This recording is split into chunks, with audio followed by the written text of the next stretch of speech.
What's up, and welcome to another episode of Black in the Maritimes. I'm Fidel. I'm Hillary. I'm Clinton. And I'm Alon.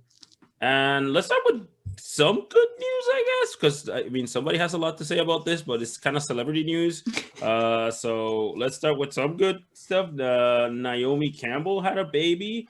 The supermodel had a baby at 50 years old.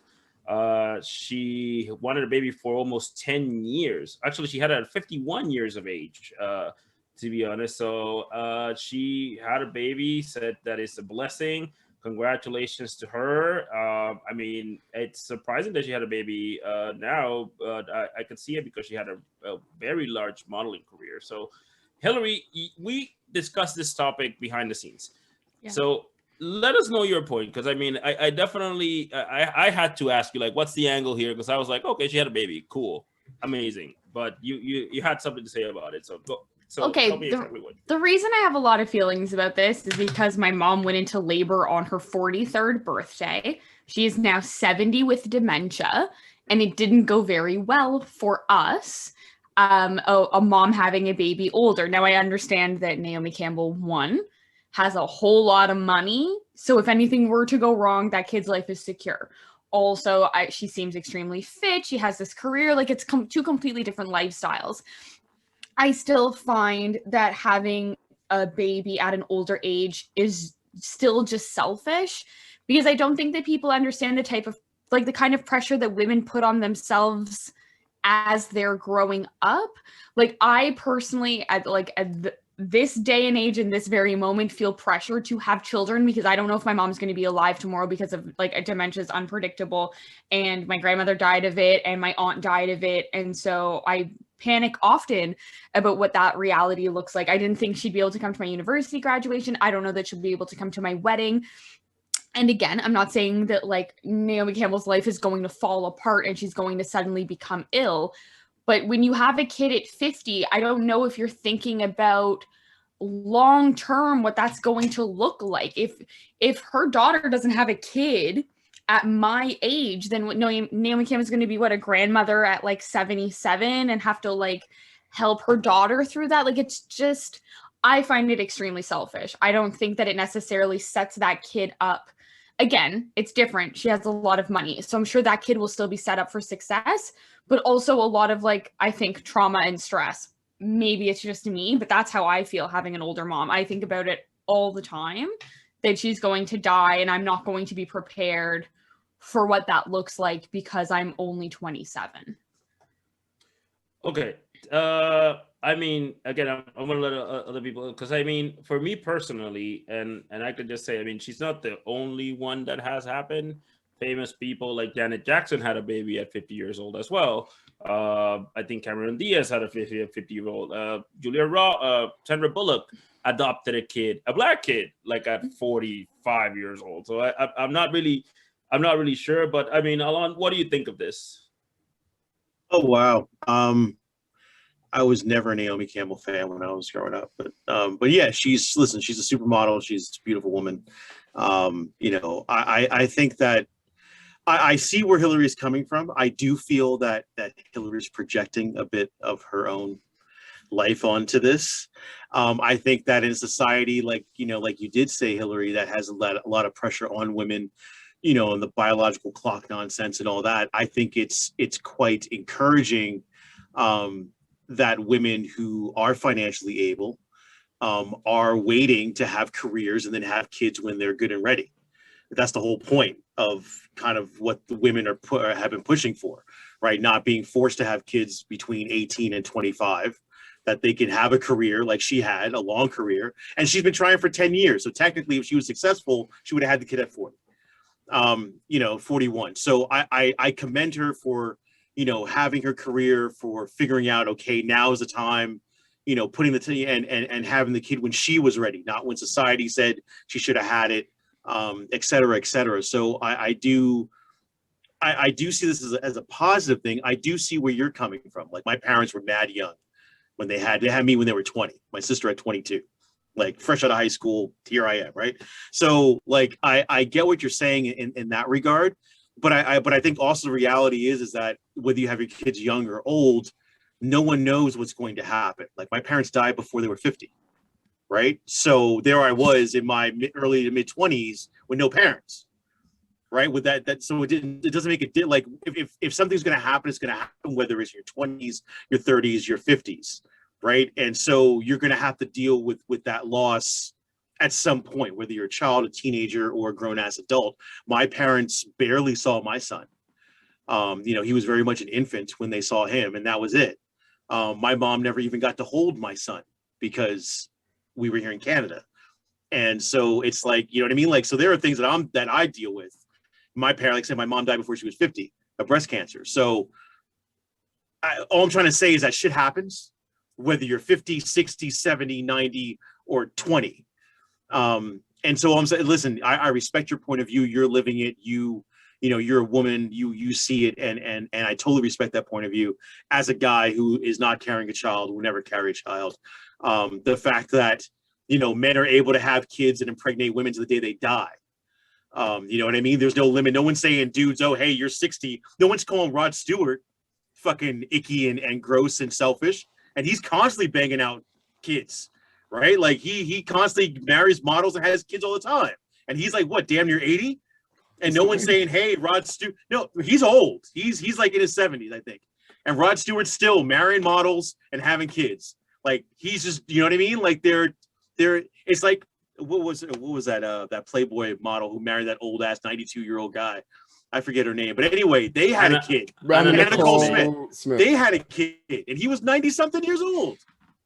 And no one said, oh, that's selfish. Like, you know what I mean? So I'm just saying, like, I think that she's an example of the progression of women in society and the career woman, and she had a kid when she saw she was ready, and that's kind of cool. So I mean, congratulations to her, kudos to her. But I'm going to say yes, I do totally understand and respect your viewpoint because you're living it, and so your perspective is definitely unique. I'm just a guy, like I said, who can't have kids. So Clinton, what do you think about it? Because I mean, that's the thing. I think I like Wiggle a lot. I'm a guy. I can't really say anything about a woman when she wants to have birth to a kid. I can't have one. And my part, I can do whatever I want. So I don't really know what my take on this. But what will be your take on it, Clinton? Before I give my take, hold on, Alon. Rod Stewart's constantly. How often is this man marrying models? He's Rod Stewart. You're saying he's constantly marrying models. He's had quite a few. He's had quite a few wives. What? Besides Rachel Hunter, right? Okay. So Rachel Hunter was the girl back in the day in the 80s. He's had quite a few wives, and that's fine. He's a rock star. He's Rod Stewart. But what I'm saying is that the man is older. He's of age, and he's marrying younger women, and he's having children. He's had many wives and over 40 years. people are saying that's okay. Yeah, people are like, oh, that's cool. Like it's Rod Stewart. You know what I mean? Like I'm just saying. Okay. Yeah, I'm just saying that society, there's a difference, right? So, oh yes, Hillary has a hand up. Yes, I have statistics. So 76 with 3 marriages. The most recent marriage being from 2007. Penny Lancaster Stewart, but they'd had a kid a decade ago. So he popped out his last kid at 66. Right. And I do think that is icky. Okay.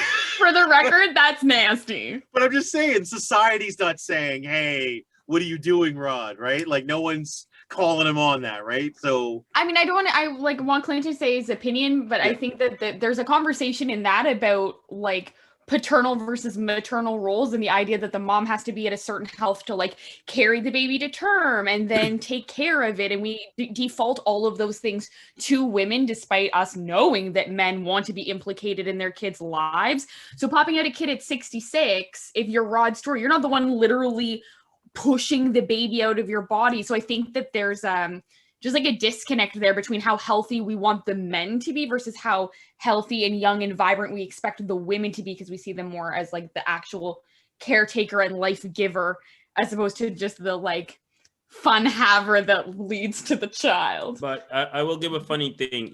Rupert Murdoch, he's like a billionaire. Yeah, he owns Fox News. He owns Fox News. Rupert Murdoch had his latest, he's 92 and his last kid is 18. So he probably had the kid like at So 74. 74. Yeah, and you know why he did it? Because he wanted to piss off his children not to have the whole inheritance, the older one. So he just had a kid for the fuck up. Yeah, he's a shitty human being. That doesn't sound good. He's a Also still shitty icky. fucking. That's This a man horrible- made a ton of money off of black people, and then starts Fox News. Fuck Rupert Murdoch. Well, go No ahead, love- Clint. Yeah, Go no ahead, problem. Same thing, Hillary. I hear where you're coming from, and the experience that your mom having you at an older age, what it did to you. At the same time, I'm going to be honest. I'm really surprised at the position you kind of took in our conversation earlier, because I mean, if there's one thing I've learned over the past 10 years, it's that no one should have a right to tell a woman what to do with their body or judge them for the choices they make with their body. And I feel like having a kid is one of those choices. I would say more power to Naomi Campbell, again, if she can have a child, if she has the resources to take care of a child, if she knows that she can set that child up for a good life, and her body is telling her to do it. I think that she should do it. Like I was saying in the group chat, life is beautiful, and anyone who has a chance to live here and experience it, whether it's mostly shitty or mostly amazing, we don't know what happens after this life or even before this life. And if she can bring a child into the world and give it a good life, then just the experience of being here on the planet is, you get to experience. I don't know what the purpose of life is, but I know one purpose of life is that you get to experience it. So I think that's good for her. My personal story is that, my mom had my younger sister at 40, and so she's now in her late 70s. My grandmother lived to be 99, and my grandmother did have the opportunity to even meet my sister's child, so her great grandchildren. Now you're right, so that great grandchild, my sister got to know my grandmother really well, and so did I. The great grandchild won't. But also, like Alon said, anything can happen at any time. My dad's mother died when he was 8 years old. He never got to know her, even though she had him very young. So it's surprising. I didn't read any articles on the issue, but if people are out there judging Naomi Campbell for being able to have a child at 50, I think I might not be understanding the issue completely, but I think that's completely counterproductive to everything us men have been taught and have learned in the past decade about respecting women's choices and women's bodies and letting them make their own choices and living their own life. What are your thoughts on that angle? Well, I don't think that anyone is necessarily like out there judging. I think my perspective is like, I agree that anything can happen, but admittedly, the older you get, the bigger of a risk that you're taking, not only with your own health, but with that kid's health. And so it feels to me like, why everyone do what they want. And like I said, I know that she lives a completely different life than obviously the one me and my mother lived, and has money and can probably set that kid up for much more success than I was set up for just because of circumstance. I guess that what I'm trying to propose or posit is the fact that I agree, don't tell women what to do, but are these moms actually thinking about what that kid's life is going to be like? And I don't mean with them, I mean like once they're gone at like a sooner age than what they're expecting. And I think to touch on like even Alon, who said that he like lost his parents younger than he expected, that trauma response is the same as me losing my mom like mentally. That trauma sucks no matter when. So for me, it's just like, why would you? I find it mind-boggling why you would encourage or I guess even try to do that. But that's like Alon said, I'm projecting because I know how awful it can be. I know where that goes wrong. So for me, I think that having a kid at 50 is fine. Go for it. But at the same time, you realize that you're like that this kid will not have like a traditional or normal life, and that a lot of the milestones will be completely different, and that society is going to tell this kid that these milestones are supposed to be a certain way, and they automatically will not. And again, money makes it a lot different, But as someone who was like raised to believe that I should have kids by like, I should be married by 25 and have kids by 30 and all of these things. And when I turn 30, my mother will be 73 and ill. That feels very scary and a lot of pressure. And my question isn't like, I don't think Naomi didn't think that through, but I am curious to like, I would find it very interesting to hear her perspective of like, yeah, I understand that this kid might like that things might happen. I might not be around. I might not get to meet my grandkids, and putting this person in the planet, despite how it turns out, was more important. That's where I find it, I guess, interesting, or where I would like to hear a conversation about that. Well, I can text her from her perspective. Hopefully she'll get back before the end of the show. But Naomi Campbell may live to be 100 years old, right?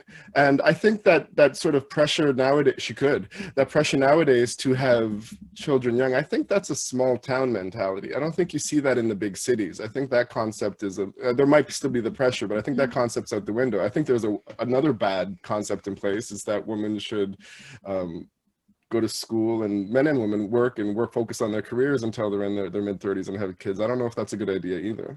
One thing I do know, and again, I do hear you about the increased percentage chance of the child losing their mom at a younger age, which is a concept even in my 40s I don't want to think about. I don't like to think about my parents passing away. Even right now, I can feel a feeling in my heart that really bothers me. At the same time, I mean, again, scientists define what is alive and what is not alive. One of the key factors is whether or not it has the ability to reproduce. And for women who can't reproduce, or men who can't reproduce, my heart goes out to them so much, because that is a trauma in itself. And it looks like Naomi Campbell herself went through 10 years of trauma trying to reproduce. But again, while none of us really knows why we're here, in my opinion, I think one thing that there's a consensus across all life is that all life wants to reproduce itself, wants to replicate itself, replicate its DNA, and continue to exist in the future. And that's what she's doing. If she has no kids and she's 50 and she finally has the ability to reproduce her DNA, so that after she's gone, all of us here, if we're alive, our DNA has, depending on what you believe in, we've been around for 6,000 years or millions of years. Our DNA has existed for so long, and to just cut that off is, to me personally, seems crazy. If you don't want kids, that's fine. If you can't have kids, I'm sorry to hear that. That sucks. But if you want kids and you can have kids, I think that's a great thing to do. I will say this, just to close this up, if teen mom 16 and pregnant, teen mom 2, teen mom OG is a thing, Naomi Campbell can have her kids at 50. Shout out to her. I mean, if that's a thing, she can have her kids. It is what it is. So, I mean, yeah, shout out to that. Was a good Campbell. topic, though. It was worth bringing up. I liked it. Yeah, it was really cool. I was like, well, I was like, well, a woman has her body to choose, so they can do whatever they choose. So for me, I'll always be respectful of that. But I definitely think all women should always choose. I think for me, I always just like sigh. I always give this big sigh of like, do you? Like, obviously, I'm happy my mom had me at 43 because I wouldn't be alive. And then also, like, my grandmother had my mom at 43. So it's a generational thing. But at the same time, I saw how that generation went. And I hope, like, I know, like, for me, like I said, as a trauma response, I know that my whole life, I've wanted to have kids by 30. I am 27 and I've never had a boyfriend. So I panic a lot about it. And so when I read news articles like that, I'm just like, oh, like, good for you, good for the woman doing that. But I also, in my heart, I'm just like, I hope that everything that kid wants, that it works out for them. I think that's always just my hope, that it ends up being successful and that everyone ends up being happy. And even those born into shitty, traumatic lives. Oh, sorry. Even those born into like you may not be the example. Oh, sorry. You want me to hold on? No, I have a public announcement. Dear Canadian black men, Hillary doesn't have a boyfriend. Shout out to them.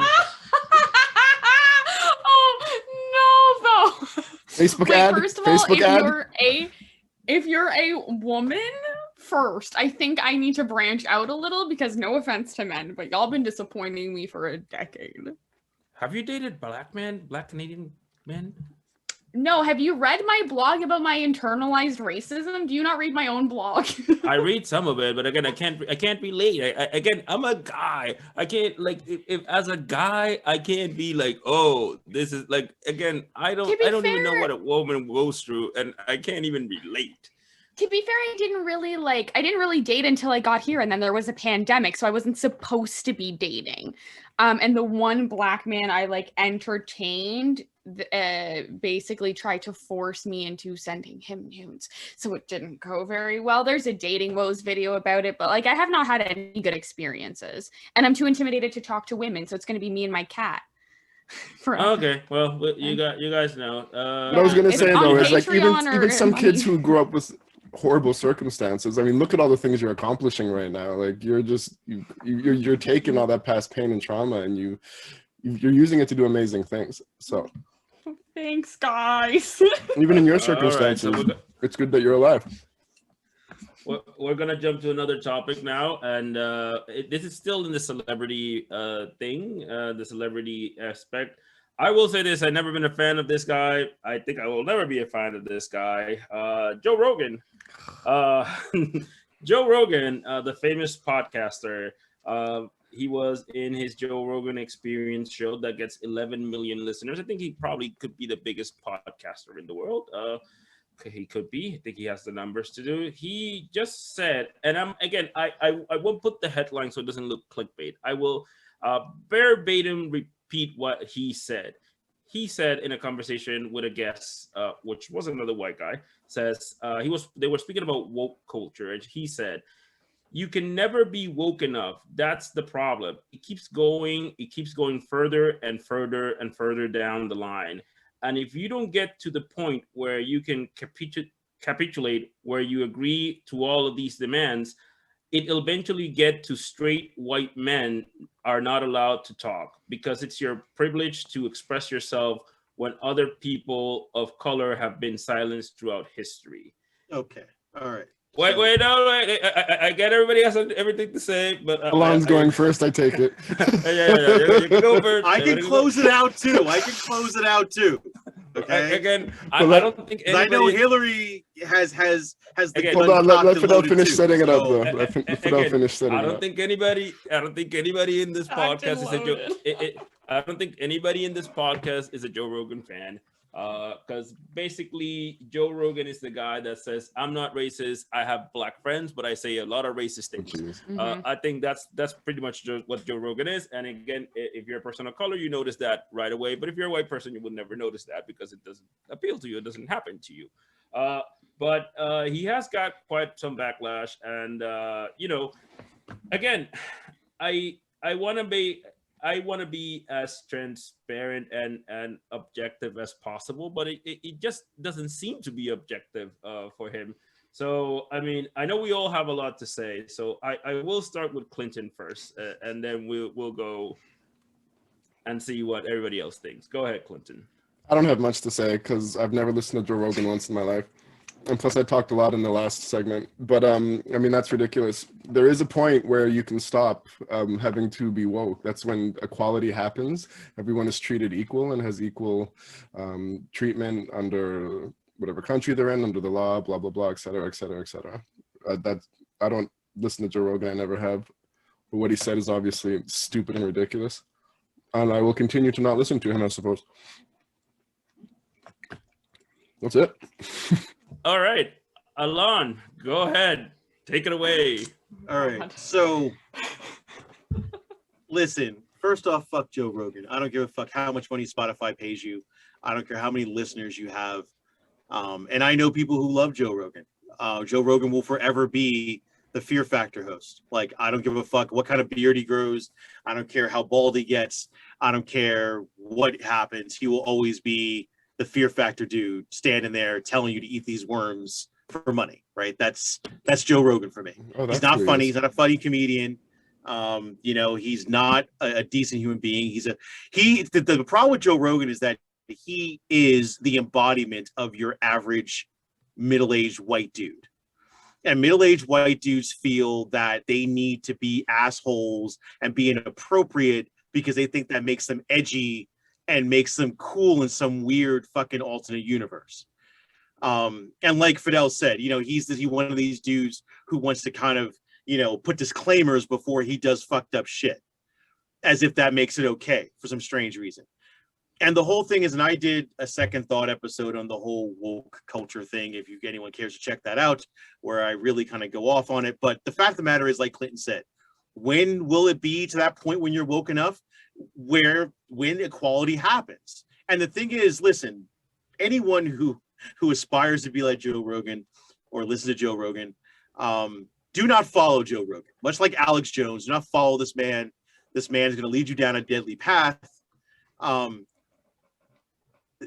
Listen, at the average white dude, you know, there's so many things wrong with the average white dude, right? Because the average white dude doesn't give a fuck about anybody else.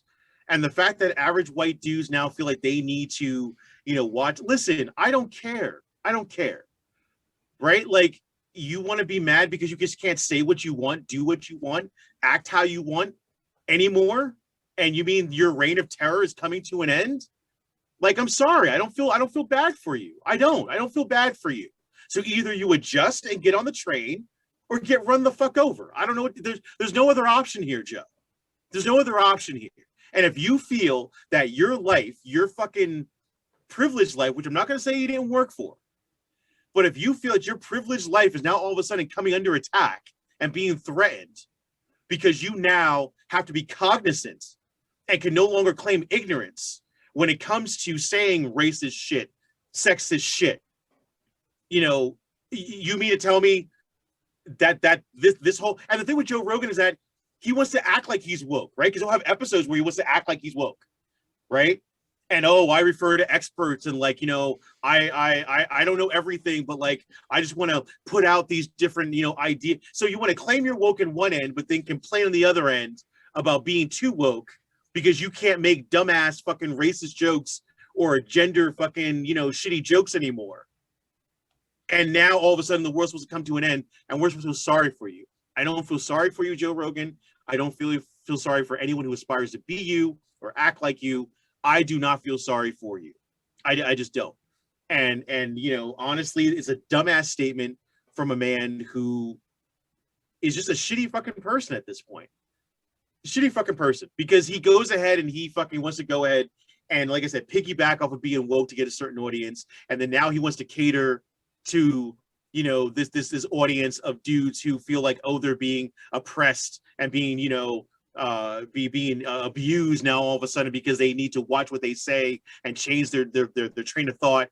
Like, dude, like the man, no, I got no love for Joe. I am enraged right now. But that's where I'm going to end it. I have no love for Joe. Fuck you, Joe Rogan. And if you feel like you're put under attack, or your livelihood or your lifestyle is coming under attack, I do not care. That's all I have to say. All right, Hillary, go ahead. I think he's just catering to the audience that he has. I think he's realized that he can say anything sensational, and all of the supporters that he has, which I wrote a blog about this on Thursday. All of his followers and like Trump supporters are sort of a Venn diagram that's basically a circle. He knows that his audience is a bunch of racist, middle-aged, white, working-class men who do not like BIPOC people, who feel that the way the world is progressing is taking their rights away when it is not.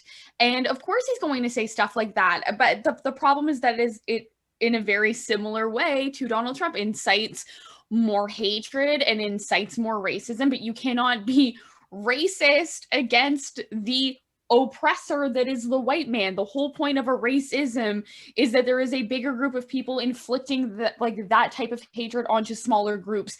They are still a very large group. They are the largest oppressor. People can hate white people. They can be prejudiced against them. They can say wild shit to them, but that's still not racism. You could silence a probably very large percentage of white people and they would still have the majority of the voices in comparison to every other marginalized group of people. For them to have to shut up and listen for 5 fucking seconds is really not that big of a deal because they're still not in the grand scheme of things being silenced. And this is just like a fear-mongering tactic to rile up a bunch of white people to basically, I don't know, reignite the KKK because things have been peaceful because now Biden's in charge and not everyone is at each other's throat. But that's what his podcast and business thrives off of, is these, no offense, but like these idiots full of hatred who want to stick it to the people who they think are taking their power away. I think it's just him playing the numbers game with his audience. He knows that that's the type of people who will like him saying that, so he's saying it because he's not going to suffer. He's not getting any consequences for saying that. He also said wild shit about the lockdown and vaccines and all of that shit when Canadian guest Maddie Matheson was on the show, and people are still listening to him in droves because that audience who's been missing the sensationalization of having Trump in office has now turned to other idiots like him, like Alex Jones, to feed that like crazy in them that they want. And I don't think you shouldn't listen to Joe Rogan necessarily, because I think we need to know what the idiots are being told to understand what we're up against. But you should take everything that he says with a grain of salt. Like, always expand your silo of knowledge, know what is being said and what is being fed to everybody. But you have to listen to him with a very critical mind and ear. I would not believe everything that he says, but it's good to know that this is what white people are being told, that they're being told that you know, the way the world is going, white men will be silenced, when no, there's just going to be more people of color in charge, in power, more voices, more eccentricity, more openness. And that's not a bad thing, but they're convinced that it is. So No, that's my take. I agree with that 100%. 100%. I am not a fan of Joe. I watch the UFC a lot, but I'm not a fan of Joe Rogan. Personally, I think he says a lot of things that are very racist. But I mean, I think I agree with everybody. I think, and again, if you listen to this podcast, we advertise on places like Facebook or Instagram. The amount of racist things that we get in our sponsored ads come from white men. Mm-hmm. White men. And it's always white men that look poor, stupid, and look like they have a lot to lose. Some dumbass they memes feel on like, their pages, all kinds of like. Yeah, they feel like super- they're losing because they are losers, and I will say it bluntly. And again, this is not a win and lose thing. I think people take it the wrong way. Nobody's losing anything. Nobody's winning anything. All that people are asking is, hey, I want the same shot as the other person, and I don't want to get classified or discriminated against because of the color of my skin. That's all it is. Yep. But the white man that listens to Joe Rogan, the white man that says racist things in our advertising, because for a long time we decided not to put male as a demographic because we got a lot of these racist white men. But recently I was like, you know what? Let them talk, because we don't. But these people, it's the same thing. Because their life is bad, they think they're losing and they have to blame somebody for their screw ups. So they listen to a guy like Joe Rogan and feel like, oh yeah, I am that guy. I am the straight white male that's losing because of woke culture. No, you're losing because of other things. Mainly on you. That's what happens. And again, I think everybody should see this documentary. It's called Q Into the Storm. It's on HBO Max, which is on Crave in Canada. And it's how this QAnon thing came along. And if you see the instigators of it, it's a bunch of white guys that would be living in their mom's basement. And if it wasn't for the internet, they wouldn't have a voice. And again, nothing wrong with that. I think we all should have a voice. I think we all should have, but that's what we're asking. We're asking for the same voice that you loser white man, because again, you're a loser when you speak to that, when you're going to that. That's what you are. But we are asking, hey, we have losers too. There's black people that there's losers too. We have them too. But again, if we have winners, we want winners as well. That's all we ask. But I think that's the thing with Joe Rogan. I think he says a lot of things that I think I agree with Hillary, that cater to those type of people. But again, never a fan. I would never listen to him. I just don't find him. I do see some clips here and there, but I would never find him something that I don't feel like it's mentally stimulating unless I'm a white guy that's losing because I drink too much, or I didn't go to school or go to college and I decided to drink beer, and all like that. So anyway, shout out to the racist guys in the Facebook ads. We know they who you don't are. deserve a shout out. That's okay. We're not shouting them out. Please leave our comments. I'm too tired. Shout out your haters. It's okay. It's I work okay. 70 hours a week. I don't like reading these comments. Yo, it's all right. I love responding to them. Yeah. Go ahead. I troll, but it is what it is. I mean, we're winning. They're losing, and they're hating, which is good. You need haters in your life, people. You need haters. If you don't have 3 haters in your life, you're not winning. You need at least 3. If 3 people ain't hating on you, you got issues. You need those people, because that means you're winning. I can only think of one. Now I'm going to spend this whole rest of this episode you gotta step it up, Hillary. You got to step your game up. You need to have at least 2? 3. Hold on. All right. You need to at least 3 haters. That's what you need. If people are hating on you, it's because you're doing something. I learned that in life. All right, so let's get some local news now that we got all this, bullshit out. Well, the Joe Rogan, Naomi Campbell is all right. We're gonna go to Nova Scotia, which there's a little mini documentary. I think it's going on sections on CBC and CBC Nova Scotia. So if you guys can see it, it's in the CBC News app and then CBC Nova Scotia. It's about the community in Hammonds Plain, Nova Scotia. It's Hammonds Plains, Nova Scotia is a very Black community. It's one of the oldest Black communities in Canada.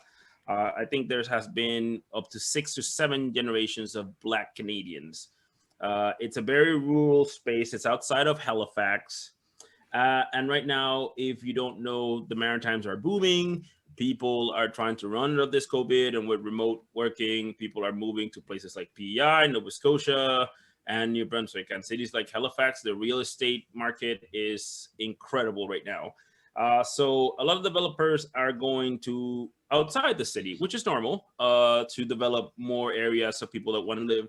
And the community of Nova Scotia, especially this community in Hammonds Plain, is trying to defend their turf, they're not saying don't develop, but respect the area. This was an area that has a long history. They had to fight for everything that they have.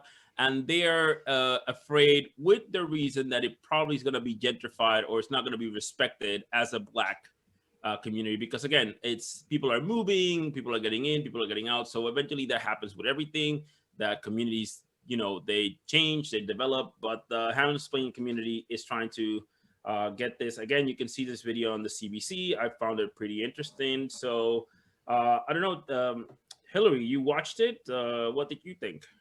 I mean, I can understand where they're coming from as someone who's seen different gentrified neighborhoods in Toronto.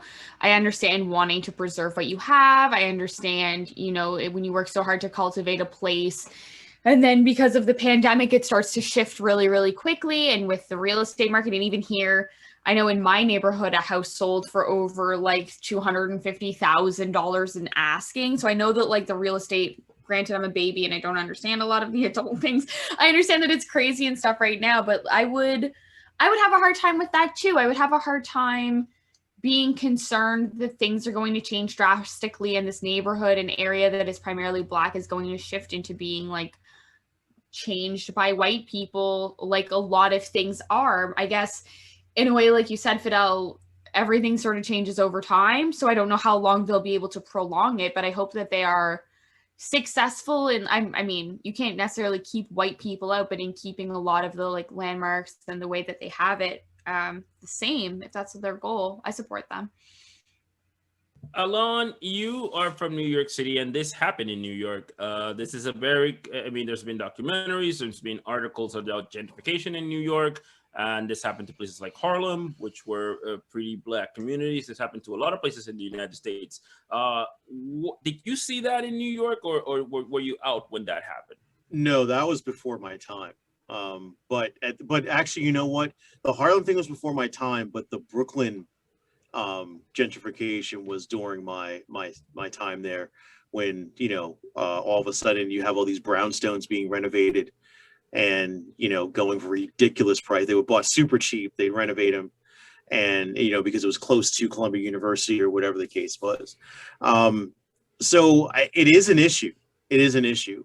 I mean, there is a thin line between progress and then just eradicating the culture and the people that are there, and I think they have a good point. I think they're aware of how history works here in North America when it comes to this, and I think their concerns are valid. It's just such a fucked up system, and it's a fucked up way of how things run. And there's really no need for it. Like there's no need to kick out Black people from a neighborhood, or try to buy property cheap, or try to devalue it so you could. There's no reason for that. Like there's enough money for everybody. There's enough space for everybody.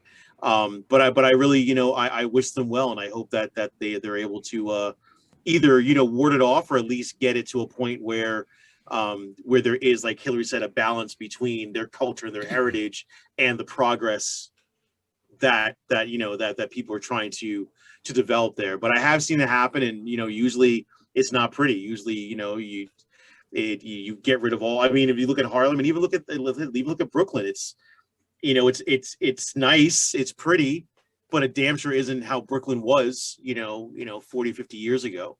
And I mean, the Harlem Renaissance, I mean, that's come and gone, and unfortunately, and it's taken a lot of work and a lot of time and a lot of effort from Black people to reclaim and start to reclaim Harlem, and and to move back, and to put businesses back in there, and to get it at least on the road back to its former glory. But it's eradicating a culture is not the way to progress.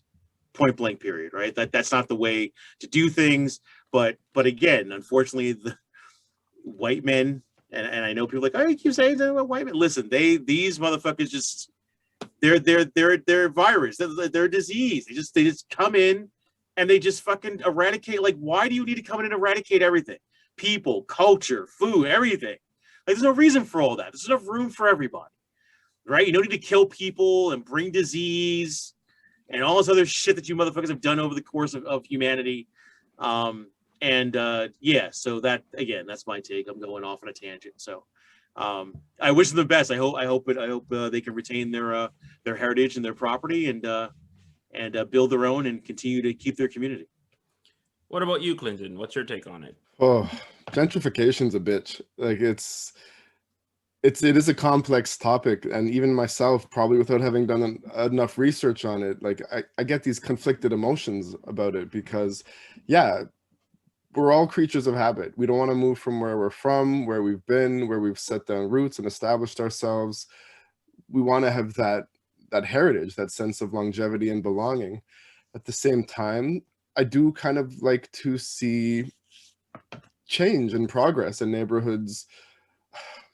You never want to destroy a culture, but so this happened in Toronto downtown. Like Regent Park is the most recent example I can think of, where they took a bunch of project housing. Is that what you were talking about, Hillary? That was exactly what I was thinking Yeah, about. and they made I was Bloor and Sherbourne, so I would walk down and I would see like how different it was in Daniel's Artscapes and all these places that were like brand new.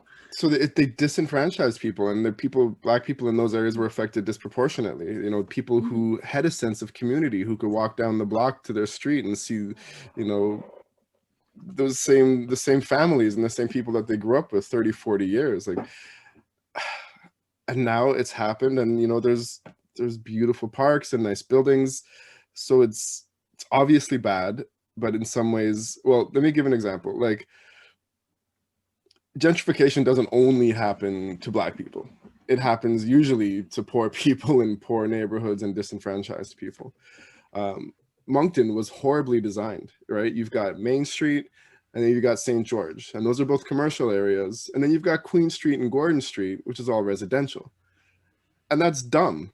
It shouldn't have been done like that. And, Moncton doesn't look nice, to be honest with you. It's really badly laid out and not well designed. A way to fix that would be to commercialize Queen Street and Gordon Street and actually give some semblance of an actual downtown area that is more than one road, like so many towns and villages are. And the way to do that would be to gentrify that street. You have to get the people that live there to move, which isn't fair to them. And you have to tear down the buildings and put up new ones. and that will help the economic future of the city, but it's also a really shitty thing to do to the people who don't want to move. So for the people in Nova Scotia, I don't know if there was any promises made to preserve their culture, and if there was, it's probably bullshit.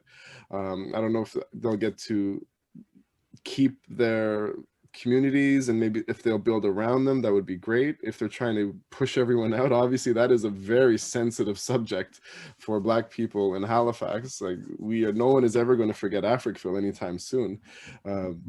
Sure, they're not going to be bulldozering down homes and churches like they did back then, but they have their tactics, like Alon said, devaluing property, putting pressure on and stuff like that.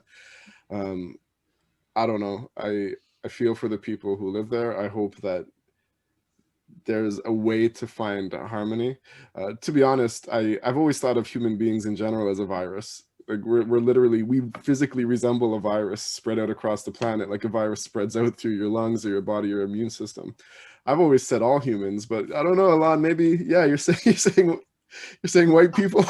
I'm just saying, if you look at, how the white man came and dealt with, the Aboriginals here in the North American, South American region, if you look at the Crusades, if you look at the Roman Empire, the Greco-Macedonian Empire, the European Empire, the Mongols, and but actually Africans colonized Europe, didn't I think back humans do what they do, but the white man, for strange reason, is very efficient at it. Like, they're really good at you know what I mean? They're really good at coming along, and they found the ultimate weapon, right? Africans, Mongolians, they came in and did by force, right? They came in, they overpowered you, they took over. The Mayans, the Incans, whatever. The white man found the one most powerful tool in the world, and that is religious ideology. And if you can go ahead and conquer people and infect them with this ideology and make them believe that you are inferior because this God resembles them, you could do exactly what they've done. Yeah. If you look at any of what I just mentioned, as far as European white conquests, it all is religious based, right? Because they went ahead and they said, we have a God and he looks like us, and he told me to tell you that I'm supposed to be here. Yep. I mean, and I know I've called you out for generalizing before, and I think anyone who knows you and who is intelligent enough to say that, like, when you say white men, you mean the white men in power, I mean the white who control things. System. No, right, the white men in power who control things, but to someone who wouldn't have ever heard you before, they could easily think this, that, and the other. Yes, so, no, that's what I mean. I know that's what you mean. And no, I've said that too. So for the white men in power who colonized and were the kings and the rulers and stuff like that, I mean, white people who were they really had a talent at, like, systemic horribleness, torture, control, murder, enslavement. Like, they're really good at it. They're really good. They were really good at being ruthless. They did it really well. And that's the whole virus that I think we're both talking about, just spreading out and destroying and conquering. And it's because, when they came up from Africa and they were in that cold climate for 1,000 years, they got bitter and cold. And they had, every great village not in the sun is stuck in a cold, barren wasteland. Exactly. And then they rise. That's Bane, the motherfucker from the second Iron Man. Yep. Fucking, they're all in barren, cold lands, and then that's what happens, right? So you're ruthless. You want more coat skins. You want more power, more food. Everything's not irie when you're in the winter. And anyways. Well, because of, like, the whole beginning of the like Acadians coming is that there was a lot of cold winters and a lot of them died. So then they went and got more Acadians, and then the English were like, no, and then started to kill them. And I'm like, damn it! Don't tell me the Acadians are the bad guys. I can't do this for 3 weeks. My ancestry comes from Britain, and there were some powerful people. So my ancestors. Listen, I got Scottish and Irish in me. Some of the things I'm complaining about. So I'm just as guilty. Oh, Yeah. Scottish, French, Senegalese, like so much Yeah, crap. But I'm I guilty mean- too. Like, I mean, yeah, you know. I will get to this. I mean, I feel like all communities, and I call this the Chinatown model. If you go anywhere in the world that there is a Chinatown, uh, mainly some Chinese restaurants, some, but not necessarily. There's Asian people from Chinese descent or Chinese living there, but not everybody's living there. However, you can definitely tell that there was a Haitian, an Asian or Chinese heritage. And before you do anything in that community, you have to talk to the local Chinese or Asian community before you do anything there. Like you could have a big building, you could get white people, brown people, you could get rich people there. However, before you do that, you have to go with this community, which is to this council. Most of them have councils of Asians or Chinese. And again, there's monuments. You can tell it's Chinatown, but not necessarily means that everybody that lives there is Chinatown. There's Koreatown in Los Angeles. It's kind of like the same model. I feel there should be a same model when it comes to places like Harlem, places like Hammond Place in Nova Scotia, places like North Preston. Just because of the fact is that unfortunately we cannot stop change. That's something that you cannot do, and people will move and leave to wherever. Like for example, in New York, there's documentaries about it, and there's a lot of essays about the gentrification that happened.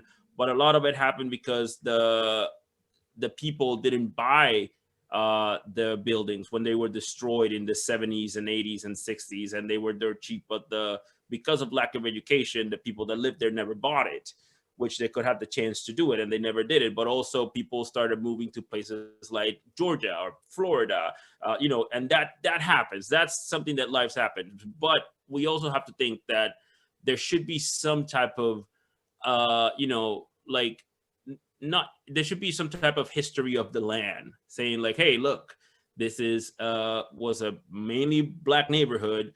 There's black businesses, and there should be some type of black businesses. That means that they cannot go. There should be some type of incentives to that community because they were people that were there first, and they fought for that land, and they created that, so people will take advantage of it. However, it's a very complex subject, but I definitely think that that is something that should be discussed among the people of there, and also within the government or the municipal or federal or provincial government. But I definitely think everybody should take around that Chinatown model. That should be something like that. But I definitely feel that some type of history needs to be made here. Some type of respect to that land needs to be made for the people that built it.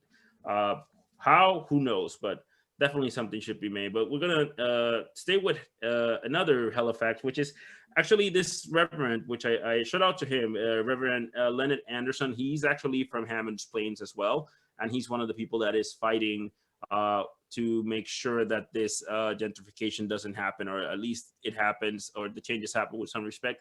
He's also part of a training that the Halifax police is doing about black experiences in Nova Scotia with the police. At least 45 members of the Halifax police have taken it, and it's very much saying they're sharing experiences. The Reverend and other black people are sharing experiences of black men as part, as their experiences with the police with them. So it's kind of like a training. I would say it's a training, and they are saying what their experiences is like, how to treat racism, how have they dealt with racism with the police.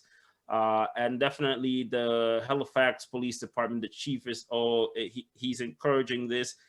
The only thing I don't know, and I guess I'll have to ask because I don't have all the facts here. I'm not really sure if all cops are going to take this, or if why only 45. Maybe it's just starting. I'm not 100% sure what the whole plan is, but it's definitely a step in the right direction. I feel like they are taking this a bit more seriously, and it's actually being led by black people. So I'm not. I'm more confident that people from that community are are the ones directing that. So hopefully this is a good step in the right direction. Clinton, what's your take on this? Well, first, I think they want to train at least 500 cops in the region. I don't know how many cops are in the region altogether, but they were mentioning that COVID really put a wrench in things. My feelings on this are well, good. That's what people have been calling for. I don't know if it's going to work. I don't know how the cops are going to respond to it, but we have to try new things. I mean, that's what people have been calling for.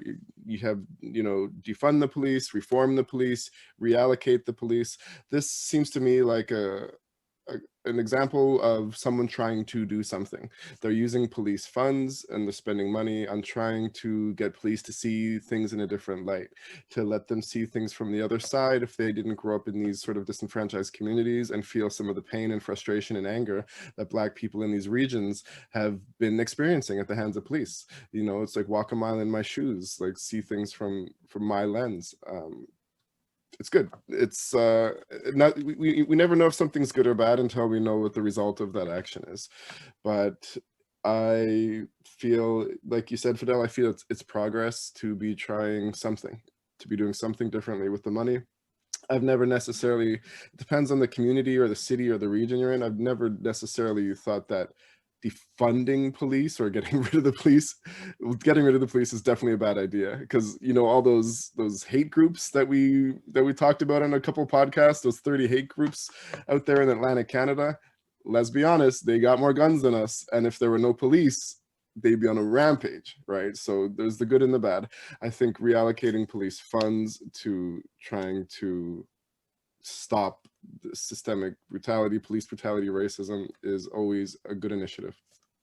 Now, just to make clear, and that's one of the things that I think, well, that's the bad message of defunding the police. When people mean defunding the police, they don't mean like getting rid of the police. They're just saying that they want to allocate funds of the police to other things that the police are not supposed to do, like mental illness and stuff like that. But I think you're right. The message of defunding the police is a bad message. I think it's reforming the police would be a better message. But yes, yeah, that is definitely something that people get confused when they say that. Absolutely, but there's a lot of opinions on that, and there are many groups that would honestly want to just get rid of the police altogether. Like that's literally what they're saying. So there's a very smaller percentage, but they're out there too. Yeah, they're radicalized, but yeah, the defunding police movement, like I think that was the misinformation about it. Like they even thought defunding was like getting rid of the police, but that's not really what they're trying to do. Alon, what's your take on this? I mirror the sentiments of Clinton. I think that police really do need their training completely restructured and broken down to ground zero and rebuilt from the ground up.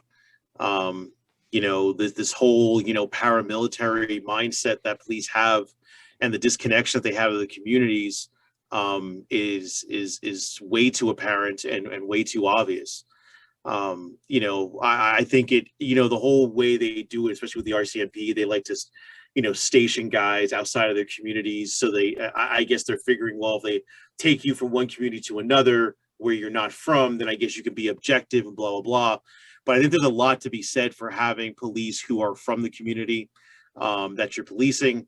I think there's something to be said for you learning the community that you're going to be policing. I'm all for defunding and reallocating resources for the police. Absolutely. Police do not need heavily armored tanks and, surface to air missiles and all this other bullshit that they've got. They don't need that. They are police. If you want to be in the Army and you want to fire missiles and grenades, then you need to join the Army. I think that, from the training to even the hiring process of police needs to change. I think more local people need to be encouraged to apply for police departments. And again, to stay in the community.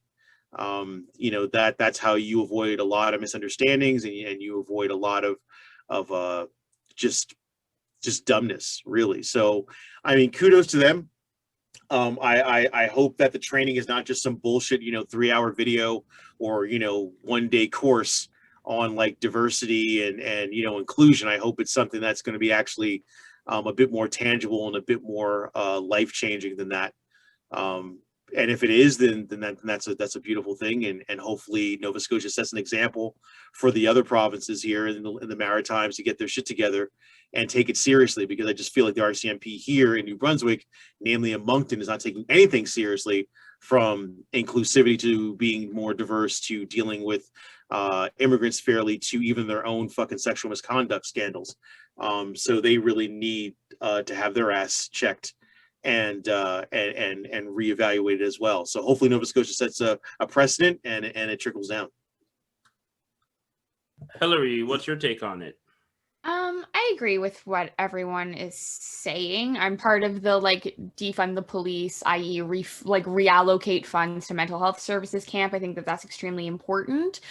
I hope that they hear not only from Black male voices, but also Indigenous voices as well. I know that there's been, missing, murdered Indigenous women's been a problem from coast to coast. In New Brunswick, we lost Chantal Moore, and there's been a lot of talk about that. And so I think that hearing from both voices for the police would be extremely important. And I hope that I agree with Alon that I hope that this sets a precedent, but I also I hope it helps people realize that we talk a lot about police brutality in the States. We focus so much on how the police are there, with the death of George Floyd, and that being something that was seen globally. I think we forget that racism happens here, that, Black men here get pulled over more frequently, that there are these unnecessary,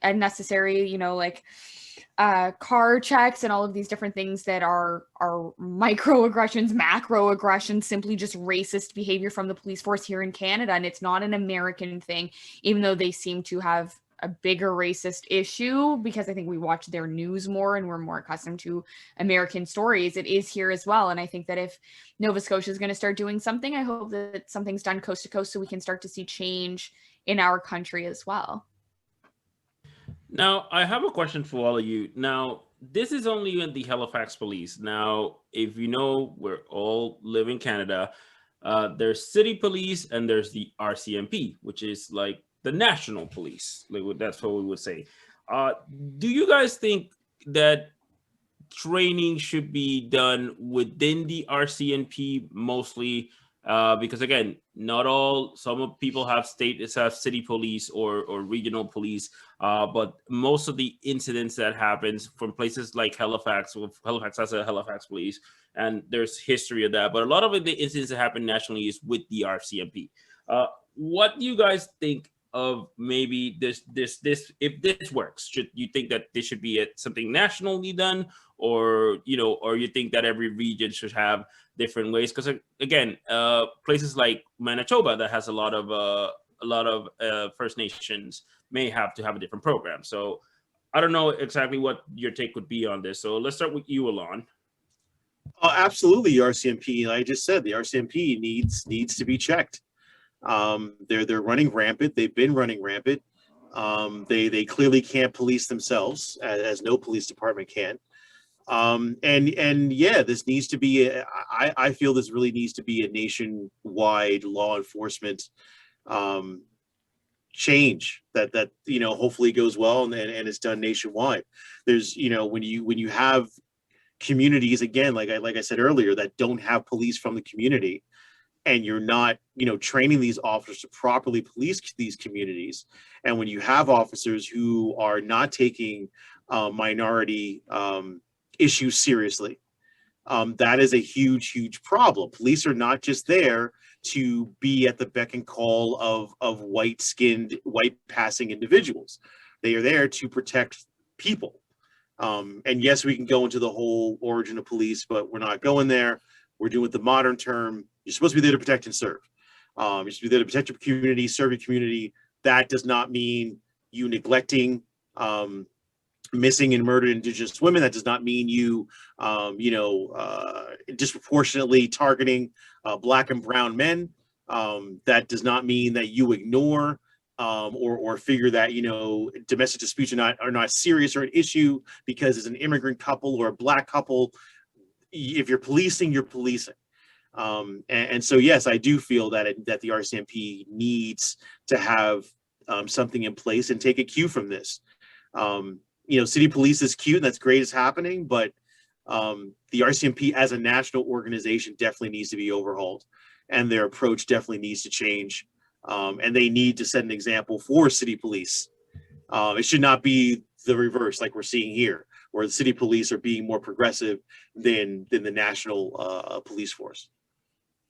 Clinton, what do you think about it? Yeah, I think they should roll out the program all across the country. I know I just finished saying you never know if something is good or bad until you see the results of it, but I don't see how it could be bad. I think if they're going to reallocate funds, they can, buy a little bit less of. I don't know if they've got tanks everywhere, but I think they can easily adapt the program to whatever region or city or municipality they're in, based on the complaints and the problems they've been having, to help to culture police towards the different demographics that live there. Being exposed to culture. And multiple cultures around the world is never a bad thing. It can't be a bad thing. The world is interconnected. We're a multicultural society, whether it's a small percentage of multicultural or a large percentage. We're going to continue to become more and more multicultural. That's not going to change. Yeah, rolling out the program is a great idea. Hillary.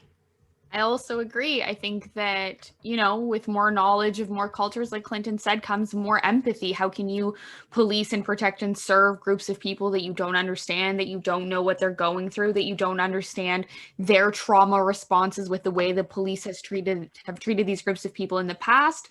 We talk often as a nation in politics about reconciliation, and yet we've made very small moves to actually reconcile with First Nations people. There's so many issues around different groups of people of color as well, and the government, and the different elements of policing and how they've been treated in the past. I think that if it works and it goes well, which I can't imagine that it would go poorly. If anything, it's just more knowledge, right?